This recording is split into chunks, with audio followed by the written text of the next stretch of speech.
So the trial of Joaquin El Chapo Guzman is going on right now in Brooklyn. Two of the key witnesses that have testified so far are the Flores twins, the twin brothers from Chicago who sold so much cocaine and heroin that they would meet personally with El Chapo and his partner El Mayo's son Vicente Zambada, who's also going to be a star, or who was a star witness in the trial.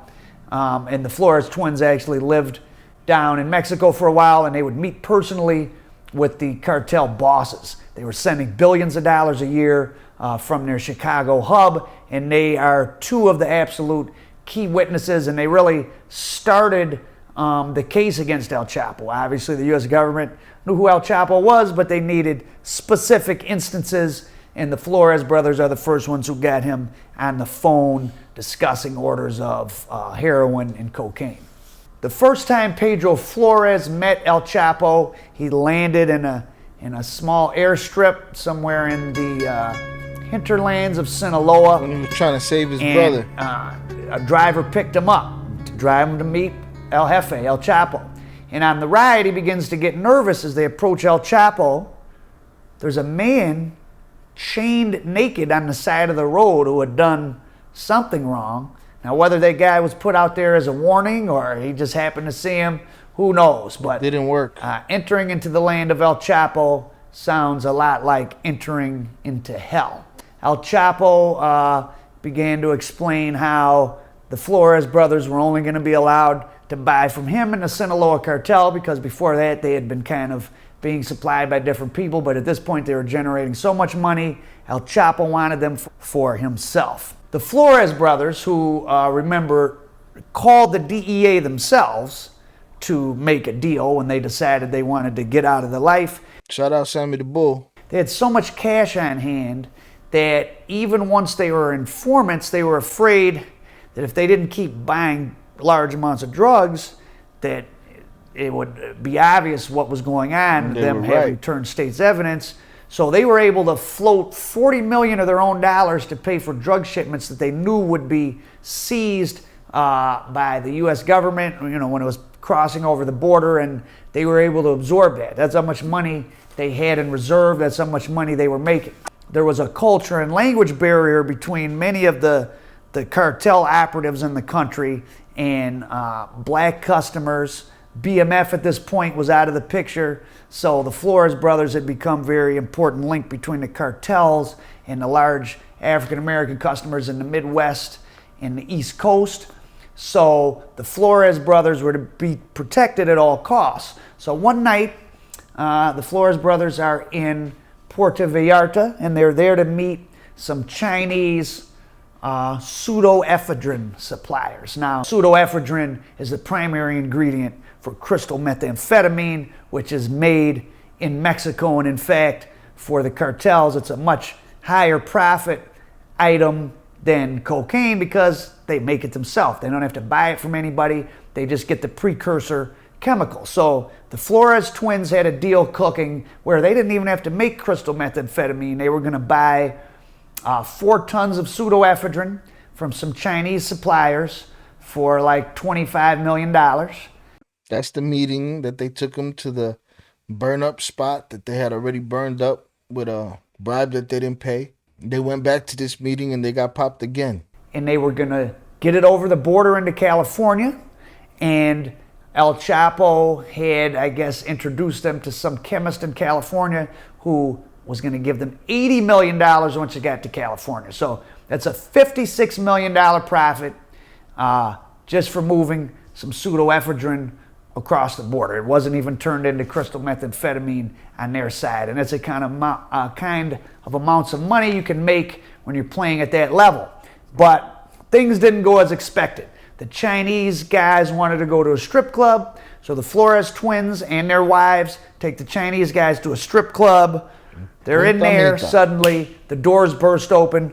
5 men armed with AK-47 storm the place. The strippers run out, and the Chinese and the Flores twins and their wives are grabbed, and they're taken outside and thrown into 5 black suburban vans. Flores' brother realizes that these people that have kidnapped him are actually the Mexican federal police, and they're planning to turn him over to the feds because this specific Mexican policeman who had approached Pedro Flores at his wedding and tried to extort him, and the Flores brothers. So our prophet's obviously going from the story that the twins told on the Surviving El Chapo podcast, because it's basically identical. Brothers didn't pay. This was the Mexican federal agent who had stormed in a strip club with his men and grabbed them that night. So they're taken to a headquarters, but one of the Flores brothers' wives had managed to call somebody. Phone rings, and the head kidnapper gets on the phone, and suddenly he calls whoever's on the phone El Jefe. Well, it was Arturo Beltran Leyva on the phone.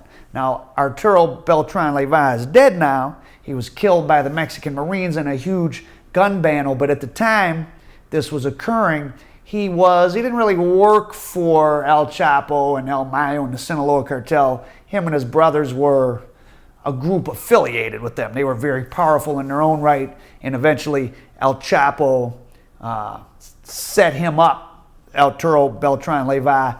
He's the one who gave the information to the Mexican government that allowed them to find where he was and kill him so that Sinaloa cartel could take over the Beltran Leyva brothers' business. So El Jefe's on the phone with the chief kidnapper, Arturo Leyva, and he's at that time allied with El Mayo and El Chapo, and they offer $5 million on the spot to let the Flores twins go because, like I said, these guys are so important to what's going on for the cartel, cocaine and heroin-wise, in the United States. And the guy doesn't want it. Possibly the U.S. government was going to give a bigger reward, who knows. And they load up the Flores brothers, they let their wives go, and they I think, fly back to L.A. or something. And at this point, situation's getting desperate for El Chapo. Who flies back to L.A.? The women? According to the twin story, the women went back home because they arrived there that night after they pulled the switcheroo with the two okie doke kids and put them in the back seat of the car to turn them over to the United States government. But he's saying that they fly back to L.A. Chapo. So they call El Mencho. Now, El Mencho was somebody running a branch of the Sinaloa cartel at this time, and he was infamous for being really violent. I think he had been a Mexican policeman himself, and then he got into the security ranks of the cartel and was rising up. So when the Mexican federal police refused to take the bribe, El Mencho was called.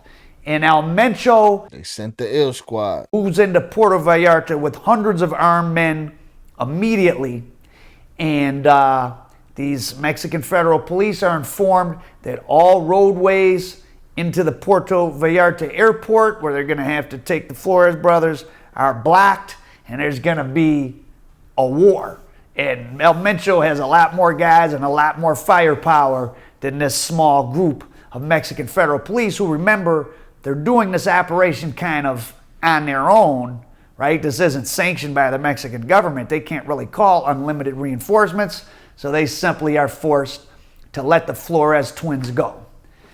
And of course, the Flores twins eventually paid back this loyalty. Well, I guess it's not really loyalty. They were just a paycheck to El Chapo, and they paid El Chapo back by sitting on the stand and testifying against him. But of course, El Chapo had already gotten rid of Beltran Leyva. So at the highest levels, I mean, people have absolutely no loyalty. You're merely a dollar amount.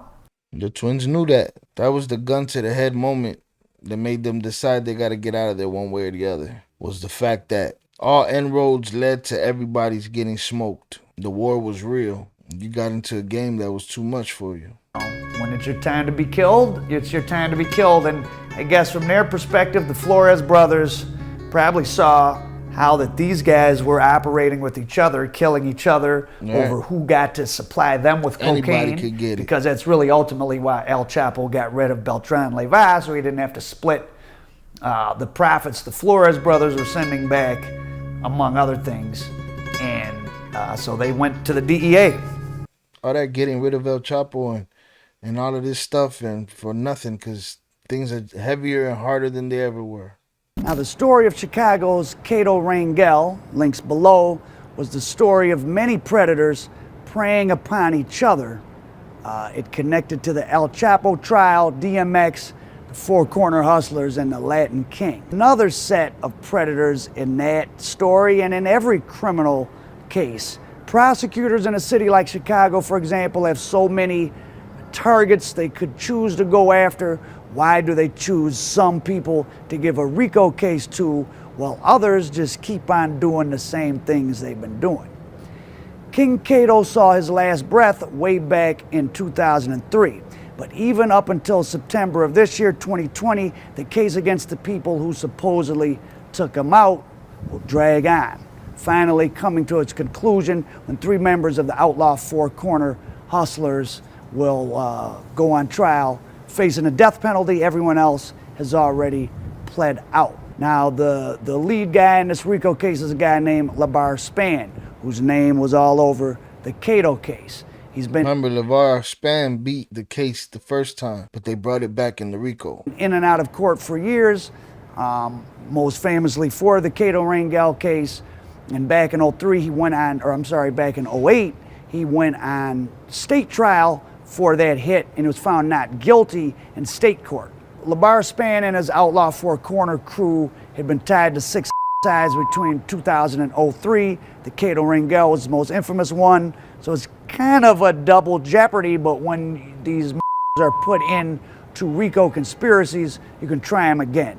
And the genesis of the hit on Kato Rangel was that he supposedly stole 150 keys of coke from the Flores twins, who were for a time probably some of the biggest drug dealers in the United States. They interacted directly with El Chapo. They serviced the Chicago hub, and Kato took or ran off with 150 of their bricks. They sent a hit. It ended up getting in the hands, allegedly, of LeBar Span. It was carried out, and the Flores twins went on recently to testify against El Chapo and help get him life in prison. The story of Chicago's King Kato Rangel was the story of many predators. You had Kato preying on the Flores twins for he stole several hundred bricks from them. You had the Flores twins preying on him by hiring somebody who was accused to be a guy named LeBar Span of the Four Corner Hustlers, but he beat the case the first time of hiring that guy to kill King Kato. Of course, the Flores twins preyed upon El Chapo in a sense because they became two of the chief informants against him in his trial after being 2 of his biggest customers in the United States. And of course, from the perspective of the U.S. federal government, El Chapo was the biggest predator of all, but that's another story. Now, Rudy Rangel, known as King Kato's legacy hangs over Chicago still, because while he was hit back in 2003, right now there's a pending case in Illinois federal court against some men, and it's a RICO case that carries a potential death penalty, and one of the alleged crimes is the killing of Rudy Rangel. And the lead defendant, or one of the lead defendants and best known in this case, is a guy named LeBar Span, and the gang that the RICO case is against is the outlaw Four Corner Hustlers from Chicago. Rudy Rangel supposedly stole 150 keys from the Flores brothers back in maybe 02, and the Flores twins at that time were El Chapo's biggest customers, definitely in Chicago, and some of his biggest in the country. They would talk to him directly on the phone. They were getting 2,000 kilos a month of cocaine to sell in Chicago, which, I mean, probably made them bigger than Big Meech or anyone like that. They were very young guys. Their father got them into the game, and after the Flores brothers turned state's evidence against El Chapo, their father, for some inexplicable reason, maybe thought he was going to go down to Mexico and make things right, but his truck was found abandoned, and he was never found, presumed killed by the Sinaloa cartel because of his sons. And let's get it right. My understanding is that they still hadn't met El Chapo or been working up at that level of the ranks at the time that Kato was still alive. It wasn't until after Kato passed away and Jay and Val went to Mexico to stay there for their honeymoon that Peter got run out of the United States by a case that was coming down from Milwaukee. So whatever bricks were taken from the Flores twins, it wasn't like people say how El Chapo sent them to do that to Kato. No, he wasn't even plugged with him like that yet. Becoming turncoats, which they did. Prior to becoming turncoats, they actually went and lived with El Chapo when they were wanted, and El Chapo took them in, and but then they cut a deal with the U.S. federal government, and they took turns getting on the witness stand and putting El Chapo away for life. Now, there's a picture I would like to show you, but I don't think I really can under YouTube guidelines. It caused a big stir in Chicago when it came out, so I'll describe it to you. It's a picture of two white police officers. They're each holding hunting rifles. They have a black male teenager on the ground in front of him. He's alive, but they've taped deer antlers to his head, and they're making him sort of pose as a dead deer, and they're holding their rifles as if they went and hunted and shot him and captured him. Now, that was a big scandal in and of itself, but I don't know if I'm the only one who noticed this, and this is why this case is so weird to me, and I'm going to give you my theory on something. The young man who they had, who I think was 16 or 17 at the time, and is now deceased. He was killed by unknown assailants at some point. A car pulled up and shot him, and no one was ever arrested some years later. He was LeBar Span's younger half-brother. Think about that. I mean, what's the odds, right? I mean, LeBar Span's one of the primary targets of Chicago's anti-gang task force, or you know what, they're prosecutors that are going after gangs. And of all the young black male teenagers in Chicago that those two racist cops could have posed for that picture with, it was with LeBar Span's little brother. And there's yet another twist. Those Chicago Police Department is a gang. It's like every other gang out here, period. two cops were the members of what was considered an elite Chicago police unit that was involved in gang enforcement. But a bunch of members of that unit themselves got indicted and some sent to prison. Gang. Chicago Police Department is nothing but a gang.